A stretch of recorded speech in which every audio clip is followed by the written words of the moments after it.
Today I want to talk to you all about the dynamics of leading and following and how that translates into our daily lives, especially with relationships. In my last relationship, it crashed and burned tremendously due to the fact that I became very complacent and that I stopped leading. Something that I often hear as a leader in the social dancing scene is that it is always the leader's fault. I think this is a healthy mindset for a leader to take on, because that means that there's always something that you can do, always something that you can work on to improve your leading. I love that mindset. In regards to my last relationship, I became super complacent. I stopped leading, and just like in dancing, man, when you stop leading, or if your lead becomes shaky, if it's unconfident, it becomes very unclear. The follower is unsure of what to do, and in the end goal, the end result is just not a good dance. It's not a good product, and in the end, for me, it led to a breakup. I was heartbroken at that time and very devastated. And since that time, I've really started to see some parallels, man. So as a leader, I understand that in dancing, when I'm dancing with my follower, I have to lead 100% of the time. Of course, we can break away and we can do our shines, do our own thing. But when we are connected and when we are dancing together, I have to lead everything. I have to ensure that my follower is safe. I have to have spatial awareness and understand everything that is going on around me, because if something happens to my follower, it is ultimately my fault.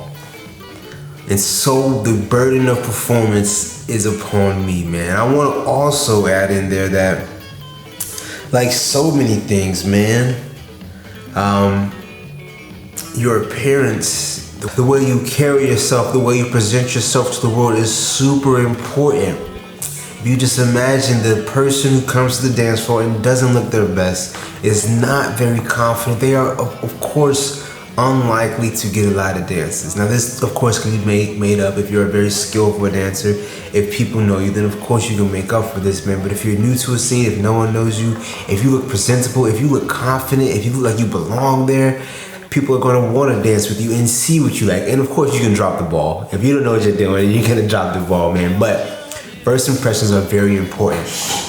I want to add that for leaders out there, man, for us, the burden of being competent and proficient in leading and dancing is more so important than how we look, but looks still play a very important role. For followers, it depends on how you look. I don't think I am lying to anyone when I say that the young and beautiful followers have the initial advantage, initially, on first appearance. But if that young follower doesn't know how to dance, then she'll still get dances, but she's lesser on the totem pole than a follower who actually knows how to dance, knows how to carry her weight, knows how to style, knows how to follow your lead. That dancer is going to get infinitely more dances because she is competent and proficient at what she does. So what I ultimately want to say is that if you can be both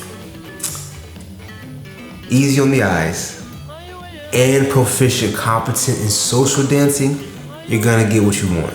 And I believe this is the same thing for life. This is something that I'm working on currently. Trying to be easy on the eyes and become competent in some area of my life. I really hope that I can help with this podcast, but we'll see. These are just my thoughts and opinions on this real quick video. Let me know what you all think about this.